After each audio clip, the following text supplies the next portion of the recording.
Nah, baik. Sekarang bagaimana membuat mobile learning di perguruan tinggi?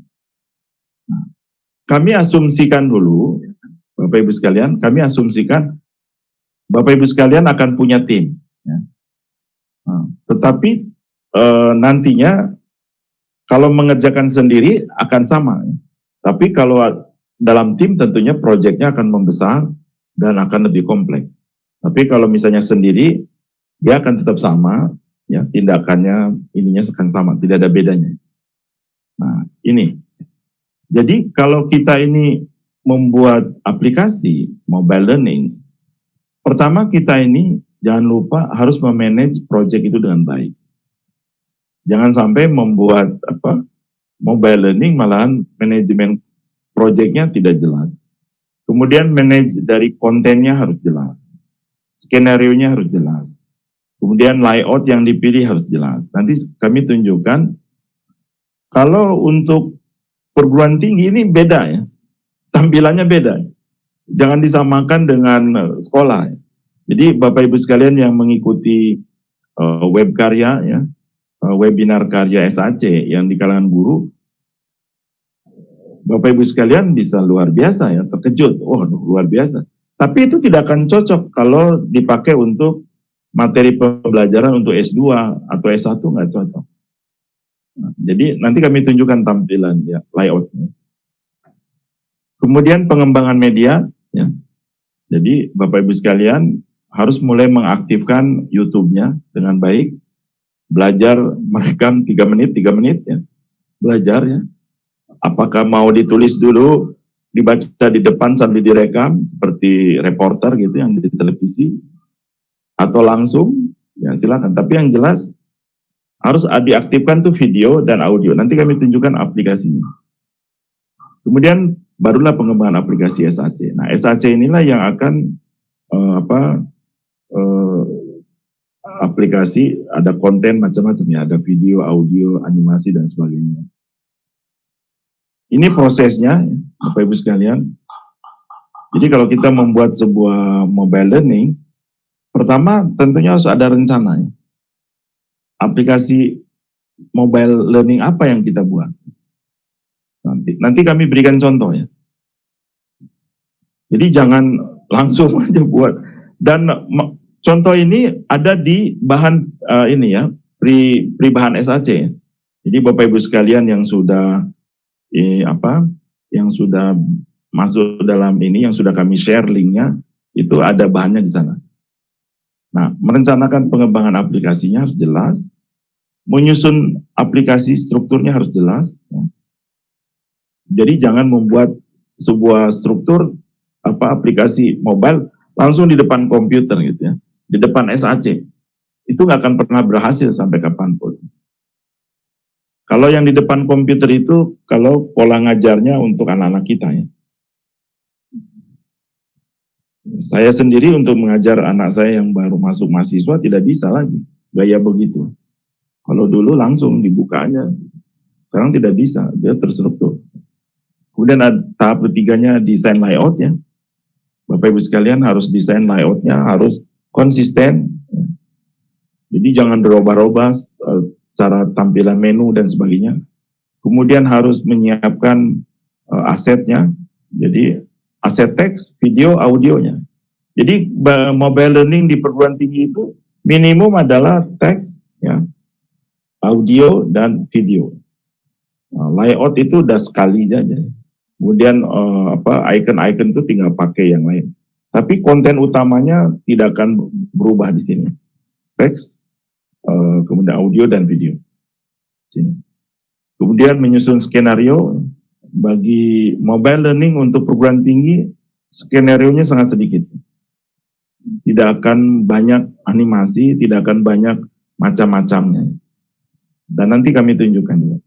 Kemudian akhirnya membuat aplikasi, kemudian tes semua aplikasi dan sebarkan. Nah, disinilah kuncinya disebarkan di sosmed. Makanya kami sendiri sekarang mendorong terbalik. Kalau mobile pembelajaran menggunakan LMS itu kan tertutup. Sedangkan kita sebagai dosen terbalik. Dosen itu kadangkala materinya bisa diakses oleh mahasiswa, kadangkala bisa diakses oleh customer, oleh pemerintah dan sebagainya. Ini yang menjadikan cukup unik.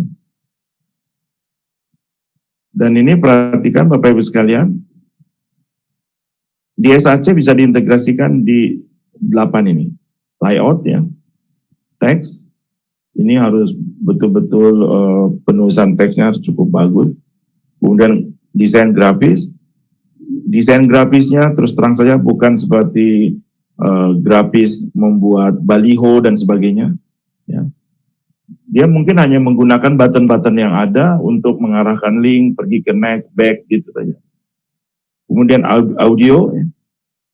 Audio toolnya sudah banyak. Di handphone kita banyak sekali tool audio.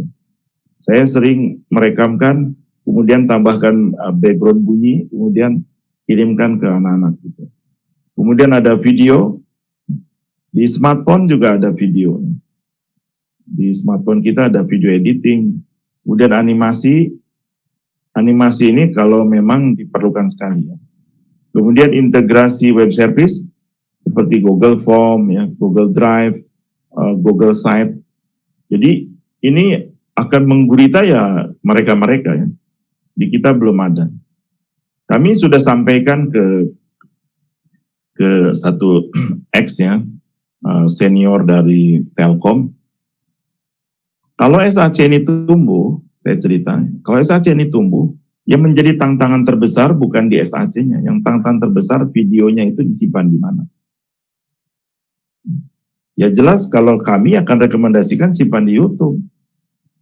Di samping dia masukkan di YouTube, ya, kemudian di-sharekan, nanti diakses yang lain, iklan ada lagi. Pada waktu diambil kan dia tidak terpotong. Nah itu kehebatannya YouTube. Jadi YouTube itu unik. Kalau dibuka di YouTube-nya, iklan baru muncul. Tapi kalau dipakai untuk aplikasi kita, iklannya tidak muncul. Nah ini itu memang luar biasa itu. Integrasi sosmed, ya. Jadi ini luar biasa nih dengan sosmed ini.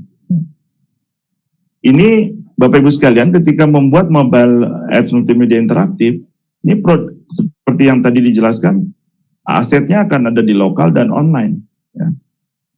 Jadi apakah di lokal itu audio, video, gambar dan sebagainya, atau di online, disimpan di Google Drive, ditarik. Kami sudah coba satu video, uploadkan di Google Drive, ya. Kemudian tarik ke SAC. Lihat video aja seperti biasa. Dengan tidak perlu repot-repot nyimpannya di bagaimana nih teknologi. Jadi tidak perlu disimpan di YouTube, simpan di Google Drive, tampil juga ya. Jadi peluangnya untuk nyimpan di online itu cukup banyak fasilitas. Ini Bapak Ibu sekalian, YouTube, ya, Vimeo, ya ini mungkin ditolak di Indonesia ya. Kemudian untuk desain-desain, Bapak Ibu sekalian masuk ke Canva, banyak fasilitas di sana yang bisa kita pakai. Di sini di Canva. Atau Pixabay kalau ada gambar-gambar yang ini bisa kita pakai. Kemudian di Prepik ya untuk mengaktifkan audio ataukah mematikan audio, ya, gambarnya pakai di Prepik. Ya. Terus kemudian kalau nyimpen data, misalnya ada PDF kita, ada PowerPoint, simpan di Google Drive, ditarik, tampilkan di SAC, tampil ya. Tambahkan di atasnya audio muncul. Dan Anchor ini, Bapak Ibu sekalian, untuk merekam suara kita. Jadi install Anchor-nya, kemudian Bapak Ibu sekalian bisa menjelaskan ya apa saja direkam, nanti diintegrasikan dengan SAC-nya. Jadi fasilitasnya sudah banyak sekali. Jadi si SAC itu memang jadi tampungan aja. Ya, sangat mudah sekali, luar biasa. Nah ini layoutnya. Jadi layoutnya untuk mobile learning untuk perguruan tinggi, jelas harus menampilkan pola yang sifatnya sederhana, tapi dia sangat profesional gitu ya. Dia tidak boleh warnanya merah-merah gitu, kuning, hijau itu campur aduk, nggak bisa ya. Jadi seperti ini kan luar biasa, tampilannya sangat sederhana. ini bisa dipakai untuk subnya, ya. Misalnya untuk subbab-subbabnya ini. Kemudian ini judulnya, kemudian start.